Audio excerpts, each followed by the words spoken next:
Welcome to Business Success Tips, where you learn to make more money in less time and have a lot more fun. I'm your host, Paul Sanneman. I'm founder of Contractor Staffing Source, where we help contractors build great teams. My guest today, Scott Molchan, is from Million Dollar Landscaper. So, all your landscapers do $1 million, Scott? Uh, Not everybody. We try to help them get there and above. So yeah. That's good. So, give me a little background, how you got into it, and why people should listen to you. Sure. So just a real quick backstory. I grew up in the landscaping industry. My dad started the business back in 1988, and I've kind of just progressed my way up through the business. The past, actually going on almost 7 years now, I've actually stepped away from our business and I'm focused mostly on coaching now and helping other landscapers achieve financial success through their business. And yeah, we started again doing the Million Dollar Landscaper podcast and the Million Dollar Landscaper coaching program, like I said, about 6, 7 years ago. And it's really just kind of evolved into more teaching landscapers how to price their work and how to add systems just to kind of get more freedom from the business. We saw the need for it just in our area here in Northwest Indiana. So many businesses come and go because they just don't know their numbers. They don't know how to price their work. Excuse me. And honestly, they're just kind of really guessing and honestly rolling their dice and just hoping they make money on this job, that they're losing money on their job. So we saw the need for it and saw how we had our stuff set up and thought, why not share it? So that's kind of where we're at.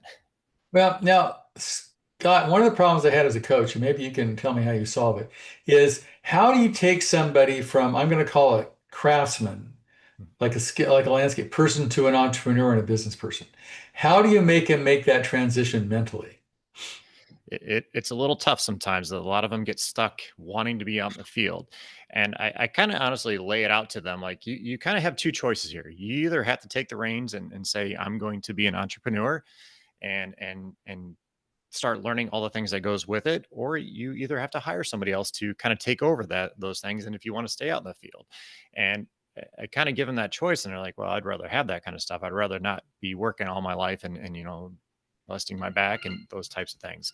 So yeah, we kind of lay it out to them and make sure they're aware of all the things that have to be done as a business owner, because a lot of the times they start in the field just like how I did. I started out working and doing those things and not understanding all the aspects of marketing and hiring and training and all that stuff that goes into running a business. So it's kind of just making them aware, and then okay, here's the next steps we need. Well, now my practice as a coach, making him aware was part of it. Getting to do it was the hard part. I mean, you can like you've got this guy who started a landscape business. He's smart, and now he has like five guys working for him. He went from a truck to three trucks. He's still working out of his house, maybe. He may not have a CRM system or even know what it is. He may not have any kind of project management system.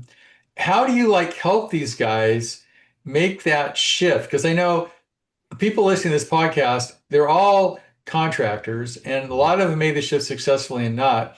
But a lot of them, for some reason, have a very difficult time, considering it. I mean, one of the examples I had when I was a coach, I remember I went to one of my clients and I said, we're laying out a budget, we're talking about, your management, we're putting the numbers together, we're doing pricing, all this kind of stuff.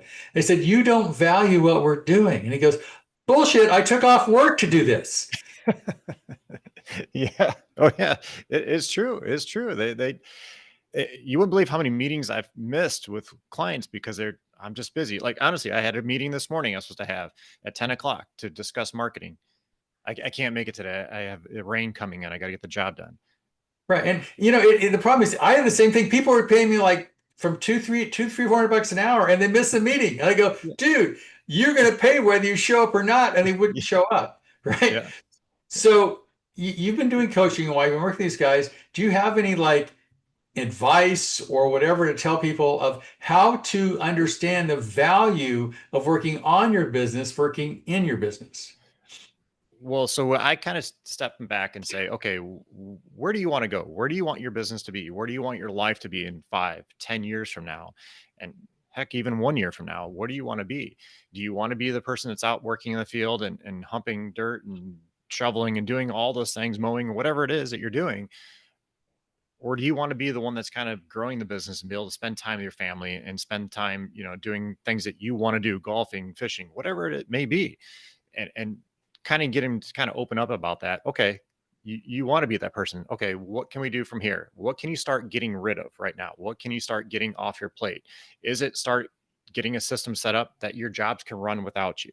And I tell people this is the steps that I took when I started shifting away from getting out of the field was, okay, I'm going to go out to the job site and I'm going to sit there with the guys, but I'm going to sit in my truck and I'm going to work on my estimates, whatever that I need to do. I'm going to give the foreman all the instructions, all the information they need to do the project. I'm going to sit in my truck, do my work. If they need any instructions, they can come ask me, but I'm here to do my work. And then I started kind of weaning myself off that. Okay, now I'm going to go do this estimate. I'm going to step away and just kind of working your way out of that and start seeing that your crew can actually do the work without you. If you set them up, you have to set them up for success, but you can actually kind of do that. And that's the way I've done it. And that's the way I kind of help coach people through it. And they start seeing the value that, oh, the crews can do the stuff without me. I don't have to be there all the time. And I think once they start seeing that aha moment, they're like, oh yeah, that kind of makes sense. I could do this and start again, slowly progressing away.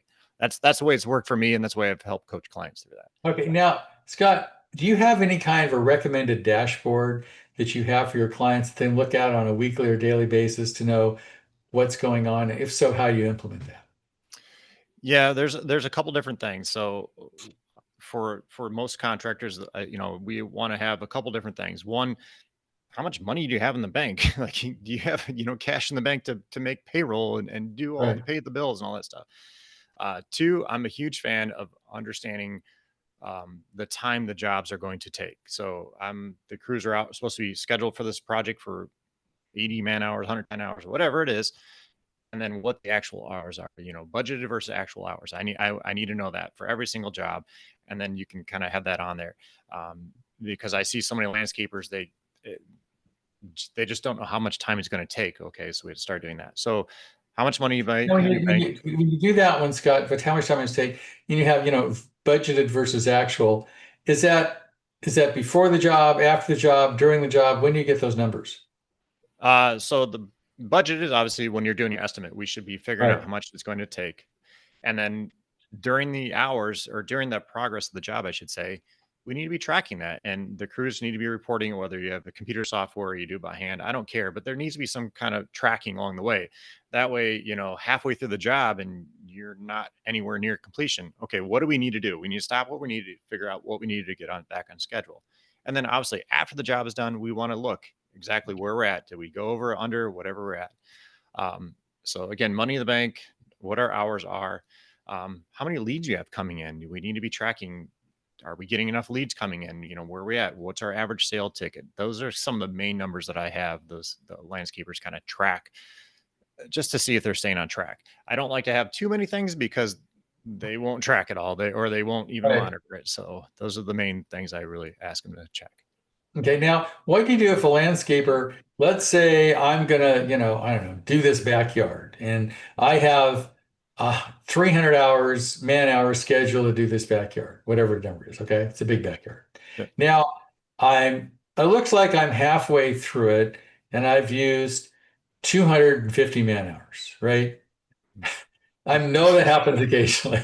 Oh yeah. So Oh yeah. so, what do I do as a contractor other than jumping up and down and yelling and screaming? What do I do to go out there and I go, look at the job, I've used, 80% of the hours and I'm 40% done. What do I do to fix it? Yeah, so that could be definitely a hard situation, and I mean, there's so many different variables. Obviously, what can go wrong, but like for us, I can tell you one of the things we dig in the ground, we find a concrete that we didn't know there. So, kind of before that, you should have some kind of thing set up in place. If it is something like that that's buried under the ground, and you don't know, there should be some things in your contract that state this is going to be an additional cost that you could have in there. So, before all that kind of goes along, um, to me, if you should be kind of monitoring that throughout the progress of the job. Though, if you're at 250 hours in, you should have caught that kind of beforehand to see what's going on, what's the issue here.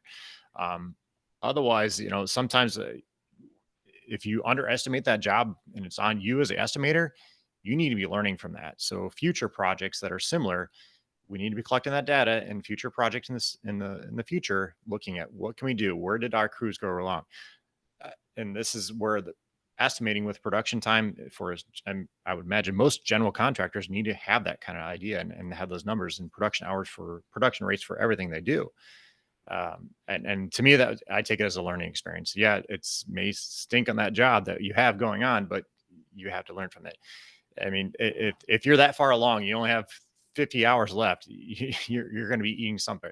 You might be able to negotiate stuff with the con or the the owner or whatever it is that who you're working for, and maybe see if there's something you can add in there, that you missed in your estimate. But yeah, at that point, I'm an honest man. My price is the X dollars. That's what I'm going to charge you, but um, Now, get the now, idea. one of the things I've noticed that contractors have a difficult time with, and what I'm just saying, one is knowing where they are, because nobody that gives them the feedback. It's sort of like you're flying an airplane, and once you hit the mountain, you get to read you read the navigation system a little late, right? Yeah. So, and I use the example I was coaching, like business is like an airplane. If you have a little business that you in a truck, all you need is, this is the ground, this is the sky, don't hit anything, right? But as your business gets bigger and bigger, your instrumentation better elevate with your business, right? Yeah. Because if 100%. you're flying a Learjet and you don't have navigation, you're going to die, right? Whereas if a guy's, what I've noticed, and maybe you noticed this too, is people get bigger, like they go from one truck to three trucks to five trucks. They don't elevate their dashboard or their instruments to compensate for their larger size until they make a giant mistake and lose a bunch of money. 100%. And I don't know about other general contractors, but I know in the landscaping realm, I have this argument, I shouldn't say argument, but a disagreement with people on like Facebook groups about they want to invest all this money in this piece of equipment because it's going to save them money and time and all this stuff. But they won't invest in the software in the back end or something to kind of manage the scenarios, like you said. I'm like, it's the same thing. It's an investment here with this machine, but it's also investment with the software, and you should be thinking of it as an investment. And you can monitor those types of things. Like there's so many different softwares out now that can the crew at the end of the day can track all their time, where that's going on, what materials they used. You need to be doing that all through your projects to track all that. Right. No, my biggest problem as a coach was I could get a guy to buy a tractor, no problem. Yeah. But I went in to buy like CRM Yep. software or project management software, and he just couldn't, because that's going to cost me, I don't know, $100, $500 a month. I go, it's going to save you like 3,000 a month. But Yes. guys are so used to physical stuff, right? Yes. That they have a real hard time spending money on their abstracts. I mean, at least they're having a coach. That's a step in the right direction because all successful businesses have coaches, in my opinion, all successful teams. But when the coach suggests, we need to get this stuff and it's not physical stuff, it's software and training and more of the soft kind of things. I've always had a hard time convincing guys to spend money on that. It is. Um, back before like all the software, and we just did everything by hand. And my mom was the one that kind of managed that stuff. And Mhm. that crew came back at the end of the day. If they didn't have their paperwork filled out, she was on you. She was like, "You need to get this done. You need to fill it out." So we started training our team, our crew leaders, I should say. At the end of the day, you need to stop 10, 15 minutes early and fill out all this paperwork back day. Now it's all software. Now you can go online and click, use this And literally, material. you can track on their phone where they are, where they Yeah. spend their time, and you do by project, I mean, the software is amazing. You can literally know what they did every hour of the day, and could Yep. you bill for it or not, right? Exactly. But yeah, you're right. It's 100% is trying to get them to understand this is an investment. It's just a different type of investment than the machine, the skidster or tractor, It's whatever it right. is. And the other thing that I've had a problem with, makes them how you deal with it is if the job is off track, right? Mhm. Nobody wants to admit it, especially the guy on the job, right? Yep. Yep. And he'll like be in denial. Denial is not a river in Egypt. He goes, well, I know I'm late, but I'm not going to talk about it, right? And then by the time you find out, it's too late to fix it Yeah. Yeah. because he has withheld information to cover his own butt, so to speak. And then it comes out, and oh my God, we're losing money on this job. So, two questions. How do you get the guys in the crew to feel good about confessing, for lack of a better term, what's not working? And also, once you have that confession, how do you approach the client and get the change order and go, look at, There was a piece of concrete here. It rained. I mean, Mhm. your wife kept yelling at the crew. I had one crew, swear to God, the problem was they were building this project and it was in a park where a lot of attractive girls were walking by. Everything stopped. It was terrible. Yeah. I mean, Oh, yeah. this isn't Yeah. working, right? Yeah. As far as the trying to get your crew on board or your crew leader, team member, whoever it is, to me, there has to be a lot of communication there. And that's to me is it could be a cultural change that you have to establish. Like every day we're making phone conversation or texting, whatever it is that between the crew leader, operations manager, whoever's running that job, there needs to be some kind of communication. Hey, what went right today? What went wrong today?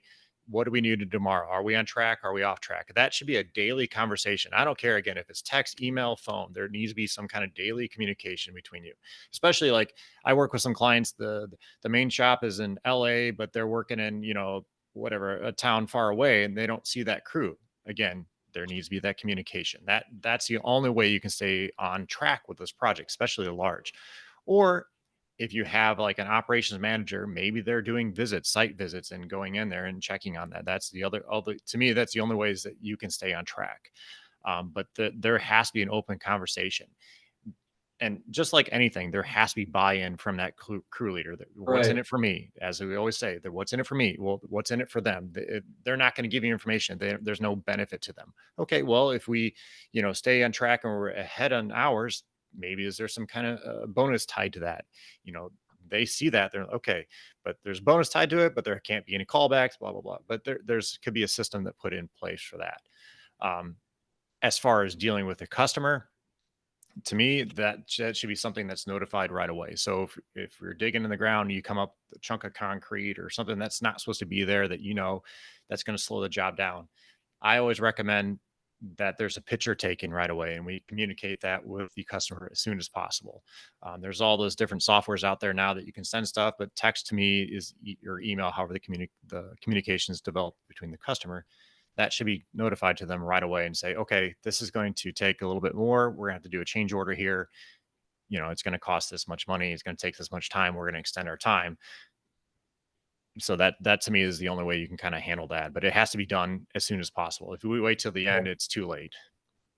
Right. And it has to be communicated. I think I agree with you. I know I used the example when I was coaching that, taco in a Taco Bell, literally they know how much money they made or lost every 2 hours and how big the crew needs to be. And Costco counts people in, they're always getting the ratio because it's close. And yet some, Italian restaurant where they figure out once a year, do you have any money left in the checking account or not? We're broke, right? Yeah. Because Yeah. the feedback mechanism, I think, should be daily Yeah. Yeah. to really Yep. track what's going on. I think that's crucial. Now, I've got a question for you, especially in landscaping. How do you deal with weather? Because literally it's unpredictable, right? And if you're supposed to seed a lawn or you're supposed to do something and the wind is going or it's storming, you can't predict weather. So how do you deal with weather as a change order or as a cost in doing landscaping? Yeah. So there's a couple different ways we've worked with clients on this. If you're dealing with a client itself and trying to get them to understand, this needs to be made aware when you're out there, finalizing the contract, and say, we have an estimated start date of this day, but just let you know, if the weather changes, we get a rainy season or whatever, that might delay you, from when our start date might change, and also through the project it might change. And it's actually a ripple effect. If you were late on this job, then the next jobs down the line are going to be delayed. So there has to be communication that has to be developed. I can tell you, we made that mistake early on in our business, 20 some years ago. We would show up, my dad would be like, okay, go do this job. We show up to the job. The customer's like, I thought you're not going to be here, or you're supposed to be here 2 days ago, or you're going to be here next couple days. Okay, stop. You're like, we have to stop here. Okay, we need to have a communication with our clients to stay on track, to say, okay, we're going to start this day. Yeah, the weather is very unpredictable. One of the suggestions we've been working with some of our clients on is actually plan a 4-day work week. So if you typically work a 5-day work, Monday through Friday, you typically work, we're going to plan Monday through Thursday, and that's going to be our scheduled day. We're leaving that Friday kind of open as a kind of buffer if it is a rain delays, that we can kind of fill it in. If you happen to get done early, okay, most clients are not going to have an issue if you call back, hey, we finished up job early, can we start on your job next Monday or whatever it is. Most clients don't have that. So we've been seeing some pretty good success with planning Monday to Thursday as your work day, your scheduled days, and the Friday is your buffer. Now, question I have, do you actually, let's say we're going to do this landscape, all right, and we're going to charge you, pick a number, $5,000 to do it. And all of a sudden it rains, all this, you get mud instead of dirt. I mean, totally out of control. And it costs and takes a lot longer because you didn't anticipate on a rainstorm or whatever you've got going on. Do you charge a client for that? I try to plan some of that stuff in there in my estimate. There's a little bit of buffer. I actually plan a little bit of funds just in case that. For example, for our business, we did a lot of water features. So we did a lot of ponds. So you have a hole, and then all of a sudden it rains during the night. That hole is getting filled up with water. Now we got to pump it out, and so I do put a little bit of buffer in there. In our pricing, I have a little buffer in there for overtime, just in case. Okay, rain's coming tomorrow. We have to stick around an extra hour or two, or whatever it is, to try to get things tidied up or finished up as much as possible. So I do try to put a little bit of buffer in there. Bigger projects, yeah, you kind of have to. I'll add a extra day or two in there, and if I happen to get done early, I made a little bit more money. But Have you ever actually said, look at the estimate is like a change order, depending on the weather. Like, this is going to cost you $10,000. If it rains really hard, it may be $14,000 because this is going to cause all these problems, and I can't predict the rain. So I'm going to put, this clause for a weather change order. Does that actually exist?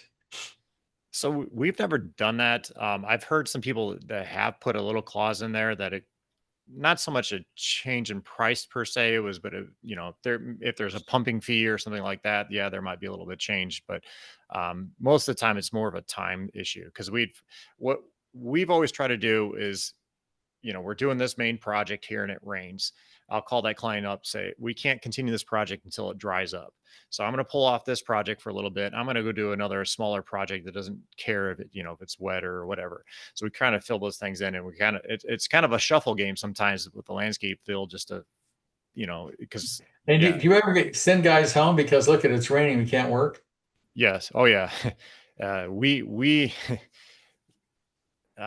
this is probably 20 some years ago. We had a consultant come in our business and kind of help us look at everything. And they actually looked at the productivity of the crew and stuff. That year, we lost 156,000 some dollars. I got the paperwork over here Right. because of unproductive time, because we bring the crews back. We try to keep them working, and we pay them to stand around. Well, not stand around, but they're doing stuff at the shop, Right. fixing equipment and whatever. And just Work expands to fill the time allotted. We know that, right? exactly, exactly. And we lost so much money that year. And like, holy cow, we have to change this. So we started sending crews home. We may keep a crew leader or a foreman or what have you at the shop to kind of help out or do whatever. But we started sending crews home, and we just make sure they're aware this is a weather related So business that's again. part of your employment agreement and agreement with the click. Say, look, if it rains, nothing personal, I'm sending Yep. you home and you may take 3 days off. You didn't intend on taking off. Not my fault, blame God. I can't control the weather. So it is what it is. And it's just part of your agreement with your employees, right? Yeah. And I'm sure we've lost some employees because of it. And I understand that everybody needs a steady work. I understand, but this is a weather related business. I can't, most businesses can't afford to have you standing around for 3 days and not being Right. productive in this. So, we do plan in our budgets. We do plan for unbillable time, but not, there can't be days and days upon end even when it's raining. So it just is what it is. But yeah, exactly. We make it clear to them when we're hiring them, like, this is a weather related business. You're going to be hot. You're going to be cold. You might be wet. You might be sent home. Okay, cool. Good to know. So if people are in this industry and they want to work with your company, how much you charge? You have an initial visit. How do you work with clients? So we usually do a discovery call to find out, make sure we're a good fit. We can actually help you with what you need. We have a couple different things. We have a estimating program. If you just need help with understanding your numbers and financials, we call our Profits Up estimating program, which includes one-on-one coaching and access to all of our spreadsheets and calculators that you need to kind of figure out your pricing. And then we also have just one-on-one coaching. So if you need just a generalized help with anything in your business as far as hiring and adding systems and those numbers, we do have that as well. Our Profits Up estimating program is $2,990, $3,000 essentially. And that gives you it's 4 coaching calls, and then access to the program for life. And then every month we do have a live group coaching call that goes on. So as long as you're you're in there, you can jump on those calls. And then we do have the one-on-one coaching calls. We usually do 2 coaching calls at minimum per for the one-on-one coaching every month. To me, that's a necessity. We try doing one every week, and most landscapers don't make it, so we Right. shifted it down to 2. So You've we have to work adjusted with to the reality, right? I get it. exactly. So 2 seems to be the sweet spot with at least our clients, and it's worked out really well to keep on track. A lot of them, it's mostly just making sure they're doing what they say they're going to do, or they know they should Accountability be. is huge, right? 100%, 100%. I needed it myself. Like, I used it a long time ago, and I've still to this day, I have a coach. So you have to have that to help keep pushing along.